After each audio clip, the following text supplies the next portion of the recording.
The Many Deaths of Harry Potter, written by ShayneT.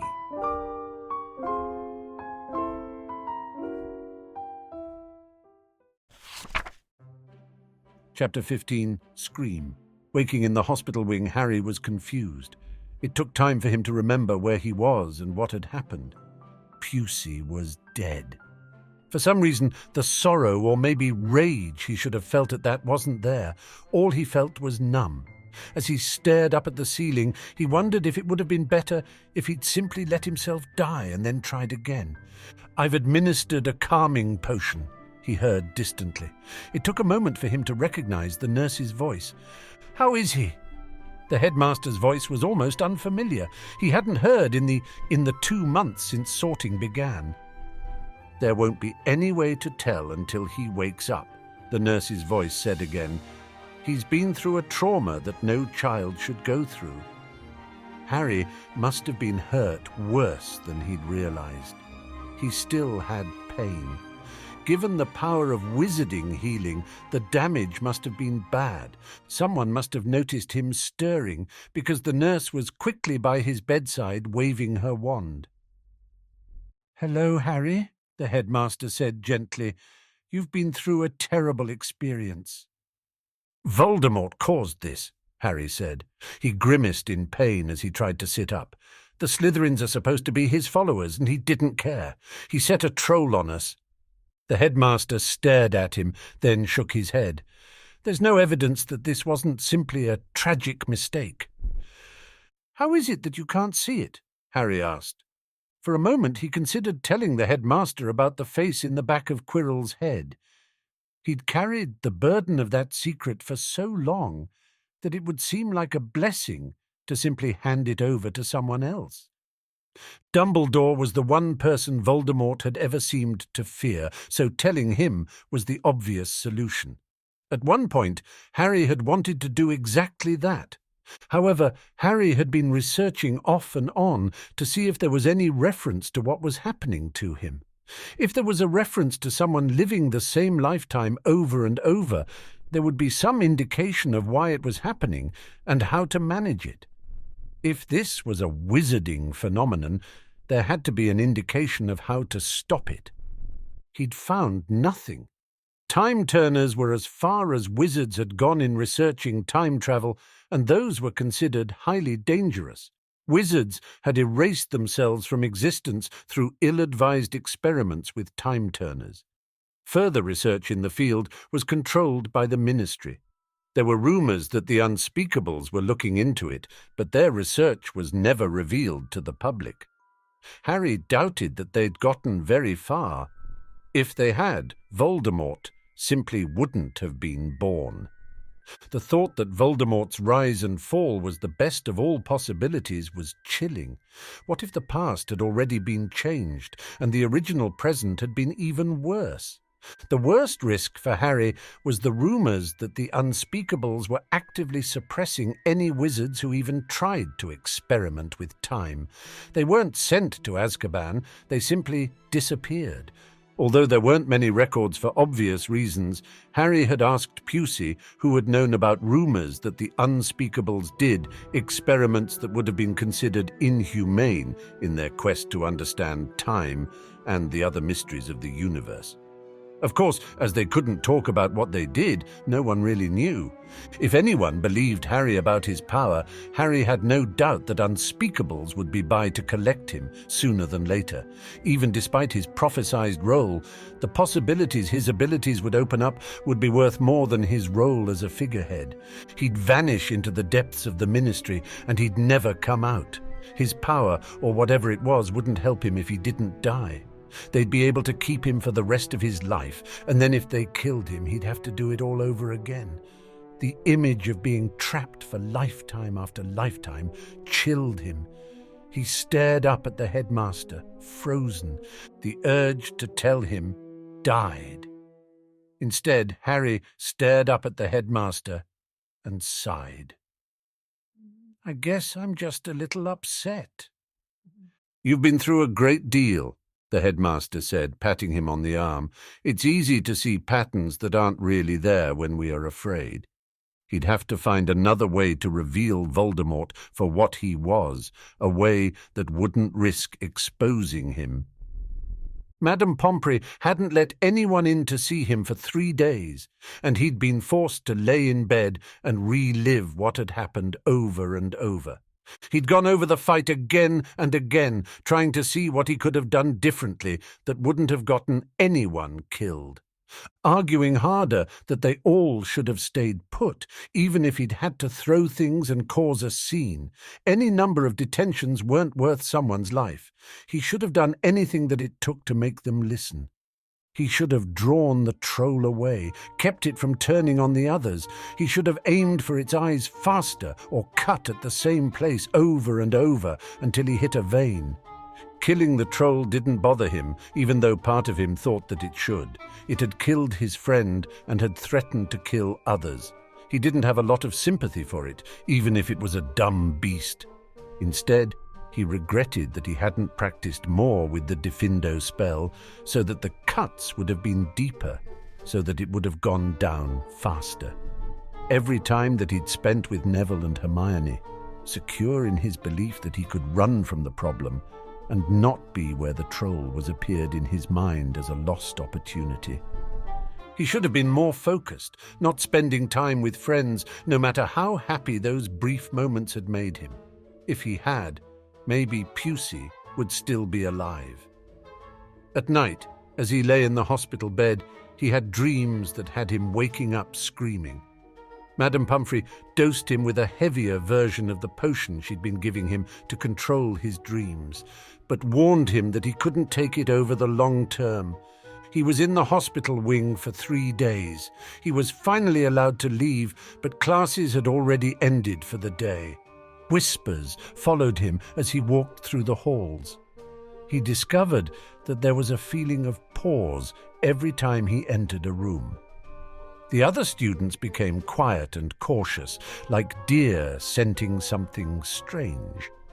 As he passed through the hallways, he'd catch other students glancing at each other whenever he didn't think he was looking.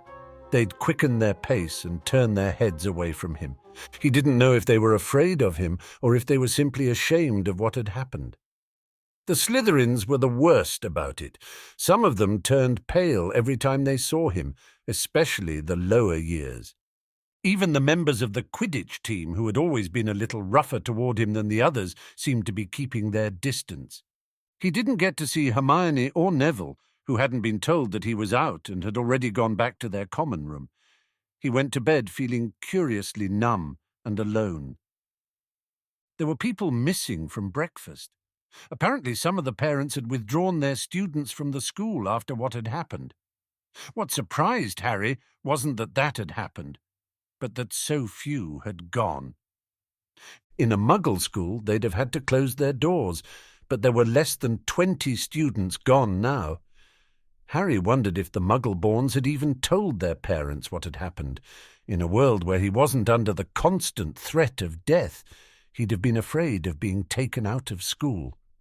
Harry suspected that he'd have loved magic instead of just seeing it as a tool. When he finally got to see Hermione, she brought him back issues of the wizarding paper. There were scathing articles calling for Dumbledore's dismissal. Apparently, in the 3 days he'd been out there, had been a number of hearings, and Dumbledore had almost lost his position. Harry wondered if that had been part of Voldemort's plan all along.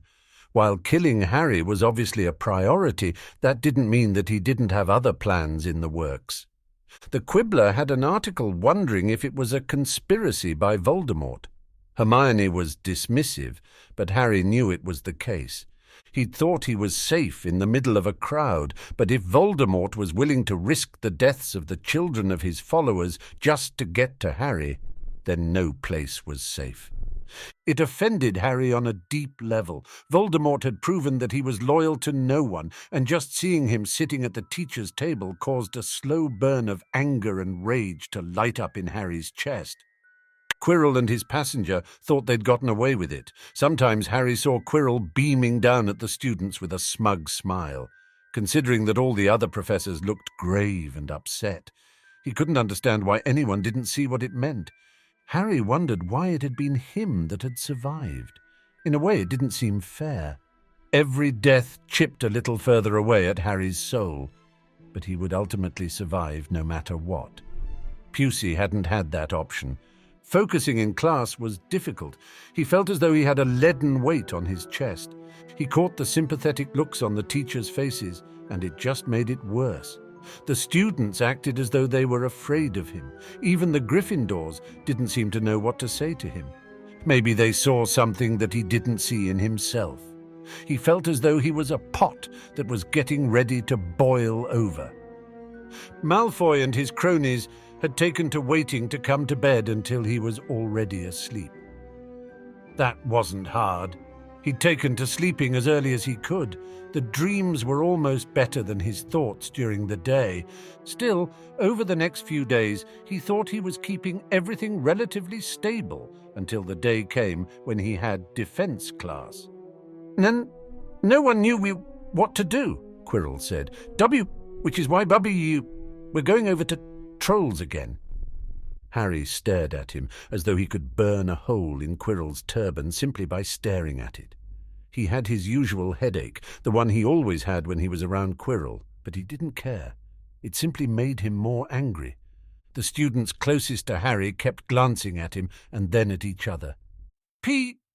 Perhaps if someone had listened in class, they might not have died," Quirrell said. He was staring directly at Harry as though he was taunting him. Harry felt a flash of rage.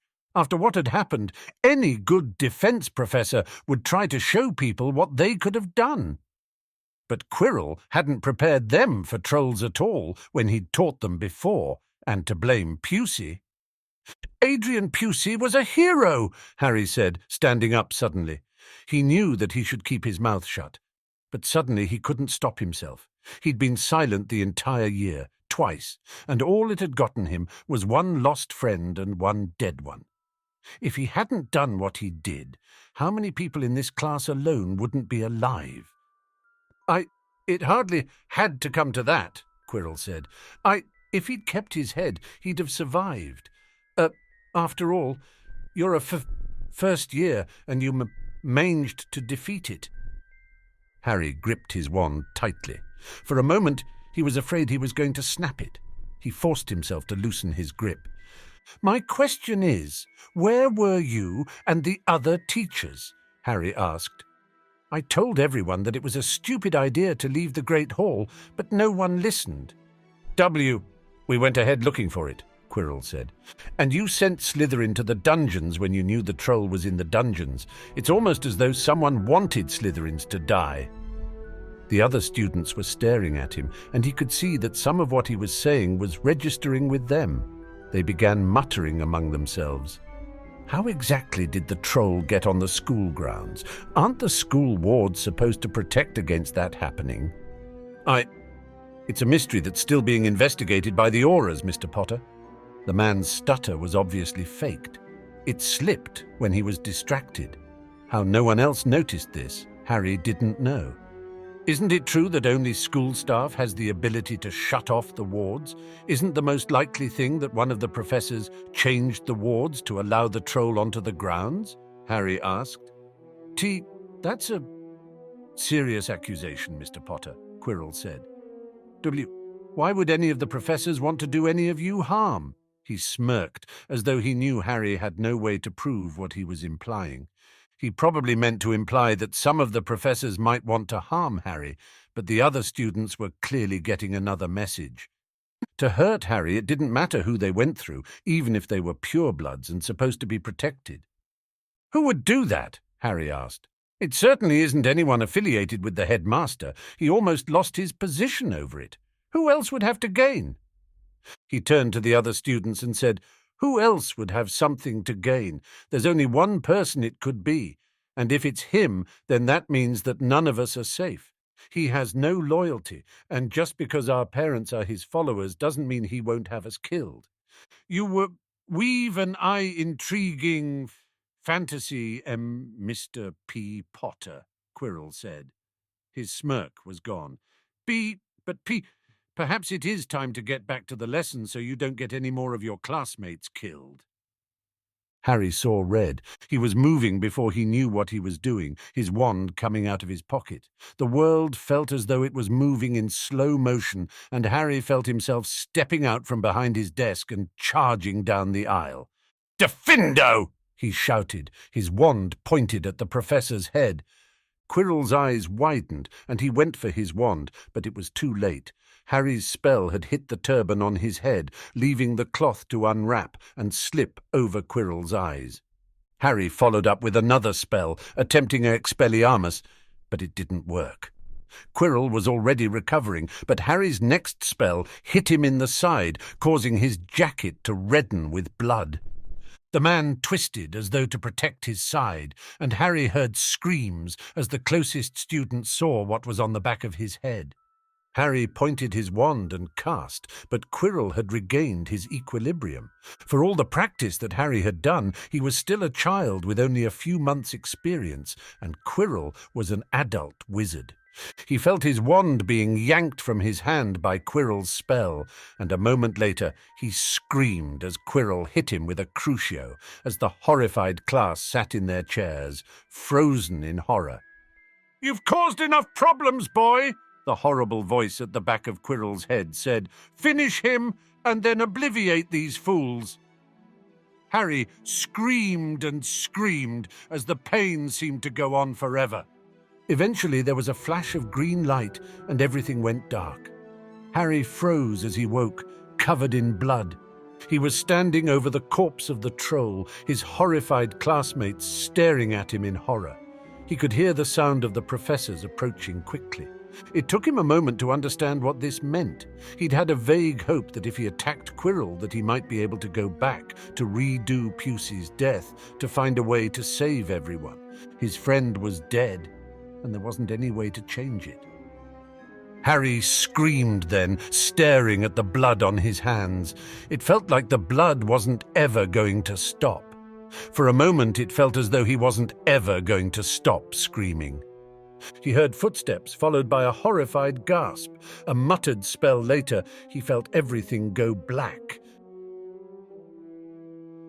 Thank you for listening, and I hope you enjoyed this chapter. We hope you consider joining our Patreon to help us keep reading stories like this one.